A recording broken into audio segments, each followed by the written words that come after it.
রাজধানীর বনানীতে ছুরিকাঘাতে নিহত প্রাইম এশিয়া বিশ্ববিদ্যালয়ের শিক্ষার্থী পারভেজের গ্রামের বাড়িতে চলছে শোকের মাতম। ছেলে হারিয়ে পাগল প্রায় মা বাবা ও একমাত্র বোন, কাছে স্বজন ও গ্রামের মানুষ। তুচ্ছ ঘটনায় প্রকাশ্যে এমন নির্মম হত্যাকাণ্ডে হতবাক সবাই। আসামিদের দৃষ্টান্তমূলক শাস্তির দাবি স্বজন ও এলাকাবাসীর। রোববার রাত ৯টায় জানাজা শেষে পারিবারিক কবরস্থানে দাফন করা হয় পারভেজের লাশ। সন্তান হারানোর শোকে কাতর মা পারভিন আক্তার, বাবার মনেও জমে আছে শোকের মেঘ। পারভেজের এমন মর্মান্তিক মৃত্যুতে পুরো গ্রামে চলছে শোকের মাতম। মৃত্যুর আগে রাতে মায়ের সাথে শেষ কথা হয় পারভেজের। শেষবারের মতো ভিডিও কলে দেখেন ছেলের মুখ। ছেলের মৃত্যুর খবরে কুয়েত প্রবাসী বাবা বাড়ি ফিরে এসেছেন রোববার ভোরে। তিনজনকে চিহ্নিত করা হয়েছে।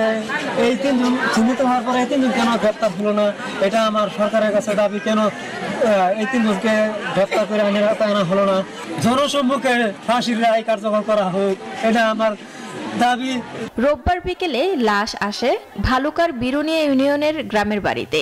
ভিডিও ফুটেজে চিহ্নিত পারভেজের খুনিদের দ্রুত গ্রেপ্তার ও ফাঁসির দাবি জানান স্থানীয়রা। তার কখনো ঝগড়া কারো সাথে করতে আমি দেখি নাই, ঝগড়াতে ভাবও দেখি নাই। হ্যাঁ, সবসময় সে হাসি মুখে ছিল। তার এই হাসি আজকে কাল হয়ে দাঁড়ালো। এই স্বাভাবিক একটা বিষয় নিয়ে এত বড় একটা মানুষের জীবনকে হত্যা করলো, এটা কেন করলো? এই বিচার আমরা সরকারের কাছে চাই। যারা মারছে আমরা চাই যে তার উপযুক্ত শাস্তি হোক, উপযুক্ত বিচার করুক। বান্ডেল থাকলে প্রতি সেনমানিতে টাকা বাঁচবে। বিকাশ সেনমানি বান্ডেল কিনে জিতুন প্রতি লেনদেনে। পারভেজ হত্যার প্রতিবাদ এবং জড়িতদের গ্রেপ্তার ও বিচারের দাবিতে রোববার বিকেলে ভালুকায় বিক্ষোভ মিছিল করেছে উপজেলা ছাত্রদল।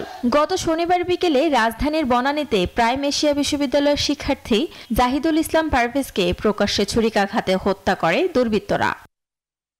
Desk report, news 24।